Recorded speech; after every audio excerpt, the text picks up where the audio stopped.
नमस्कार, मी परमेश्वर वाकडे. आपण पाहत आहात यूट्यूबचं हबाडा हे चॅनल. मित्रांनो, जसं की वर विधान केलेलं आहे की मुख्यमंत्र्याची सरकारमधील मित्रपक्षांच्या माध्यमातूनच गोची होते काय, हे का म्हणतोय? तर जेव्हा आपण पाहतोय की सर्व राजकीय घडामोडी जेव्हा आपण पाहतो त्यावेळेला या सगळ्या गोष्टी कुठंतरी मुख्यमंत्री शिंदे यांना अडचणीत आणणाऱ्या किंवा त्यांची गोची करणाऱ्या आशाच आहेत. त्याच्यामागची कारणं काय आहेत हेही आपल्याला जाणून घ्यायचं आहे आणि या घडामोडी कोणत्या आहेत याही या 5 मिनिटाच्या व्हिडिओमध्ये आपल्याला जाणून घ्यायचं आहे. तत्पूर्वी मी आपल्याला विनंती करतो की या चॅनलला आपण सबस्क्राईब करायला विसरू नका. जेव्हा आपण पाहतो आहे की शिंदे हे शिवसेना सोडून म्हणजे ठाकरे गटांना सोडून ते BJP सोबत येतात, ते त्यांना अनपेक्षित होतं की त्यांचं मुख्यमंत्रीपद होणं किंवा मुख्यमंत्री होणं त्यांचं त्यावेळेला अनपेक्षित असं होतं. परंतु त्यांना केंद्रीय भाजपानं जे आहे त्यांच्या गळ्यामध्ये मुख्यमंत्र्याची माळ घातली. ही घटना जी आहे BJPच्या महाराष्ट्रातली जी BJP आहेत त्या महाराष्ट्रातल्या BJPच्या नेत्यांच्या दृष्टिकोनातून ही अपेक्षित नव्हती आणि ही न पटणारी ही गोष्ट होती. परंतु ते सहन करावं लागलं. तिथं काही नाराजी आपण नाट्य पाहिलेलं होतं भाजपाच्या वरिष्ठ नेत्यांकडून. पुढं आपण पाहतोय की जेव्हा ही घटना पुढं जाते आणि कुठंतरी अपेक्षा होत्या की शिंदे यामध्ये फेल होतील आणि पुन्हा आपल्या गळ्यात माळ पडेल, ही अपेक्षा BJPच्या म्हणजे जे सर्वोच्च नेते आहेत महाराष्ट्रातले त्यांच्या अपेक्षा त्या होत्या. परंतु तसं काही घडत असताना दिसत नव्हतं आणि म्हणून दुसरा प्रयोग आपण पाहतोय की अजित पवारांच्या बाबतीत होतो. अजित पवारांनाही पुन्हा समाविष्ट करण्याचा प्रयत्न केला जातो. कुठंतरी ते मित्रत्व ते जपलं गेलं जातं आणि पुन्हाही आपण पाहतोय की काही दिवसात आता सगळे बदल होतील, शिंदे मुख्यमंत्री पदावरून जातील या अपेक्षा होत्या. परंतु तसंही काही घडलं नाही. पुन्हा मग आपण पाहतोय की मनोज जरांगे पाटलांच्या बाबतीमध्ये तिथं लाठीचार्ज होतो आणि हा लाठीचार्ज केल्यानंतर याला जबाबदार मुख्यमंत्री असतील आणि मुख्यमंत्र्यांना म्हणजे शिंदेंना ते जमणार नाही, तिथं कुठंतरी त्यांची गोची होईल अशा पद्धतीची अपेक्षा होती. परंतु तसंही झालं नाही. आपण पाहतोय की मुख्यमंत्री एकनाथ शिंदे यांनी ते सर्व प्रकरण जे आहे व्यवस्थित हँडल केलं आणि मनोज जरांगे आणि मराठा समाजाला सुद्धा आश्वासन दिलं आणि तशा पद्धतीचं कामही त्यांनी चालू केलं. पुढं आपण पाहतोय की तशा पद्धतीचे कुठलेही निर्णय झाले नाही तरीही शिंदेने त्या सगळ्या गोष्टी पुढंही आपण पाहतोय की त्या व्यवस्थित करण्याचा प्रयत्न केला गेला. परंतु हे सगळं होत असताना आपण पाहतोय की मित्रपक्षातील म्हणजे भाजप, अजित पवार गट आणि तिथे त्या गटातील आपण पाहतोय की मोठे नेते जे आहेत त्यांच्या ज्या अपेक्षा होत्या त्या पूर्ण होत असताना दिसत नव्हत्या. आणि त्याच वेळेला नरेंद्र मोदी जेव्हा शिर्डीमध्ये येतात त्यावेळेला नरेंद्र मोदीजींचं शिंदे जे आहेत जे वर्णन करतात आणि स्वतः नरेंद्र मोदी महाराष्ट्राचा कर्मठ मुख्यमंत्री म्हणून एकनाथ शिंदे यांचं वर्णन करतात. त्यावेळेला ही गोष्ट जी आहे जिवारी लागणारी होती आणि आपण पाहतोय की त्या वेळेपासूनच सगळं वातावरण आपल्याला कुठेतरी चेंज व्हायला दिसतं.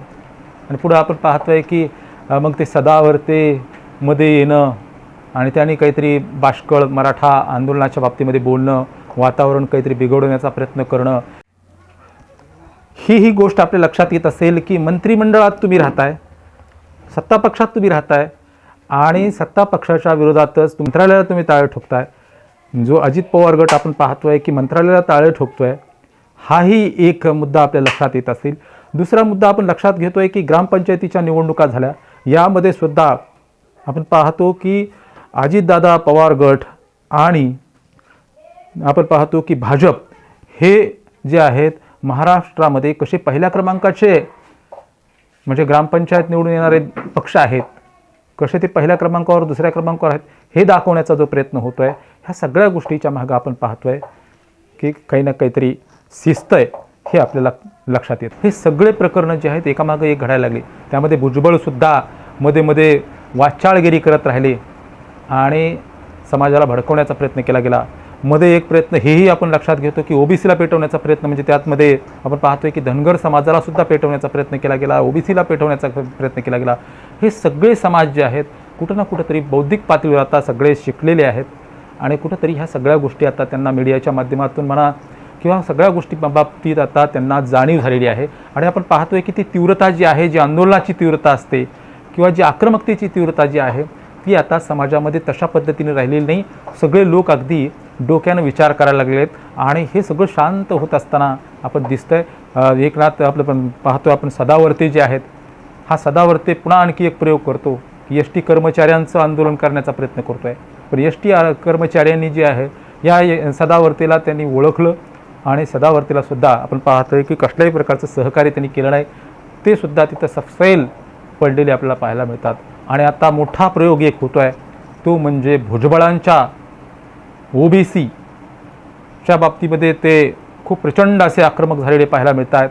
परंतु ओबीसीमधील अन्य नेते जे आहेत भलेही भुजबळांना सहकार्य करत असतील, परंतु त्यांना वस्तुस्थिती माहिती आहे. कारण मराठा समाज आता निराधार राहिलेला नाही आहे. जे आरक्षण तो मागतो आहे त्याला कुठेतरी आधार मिळालेला आहे.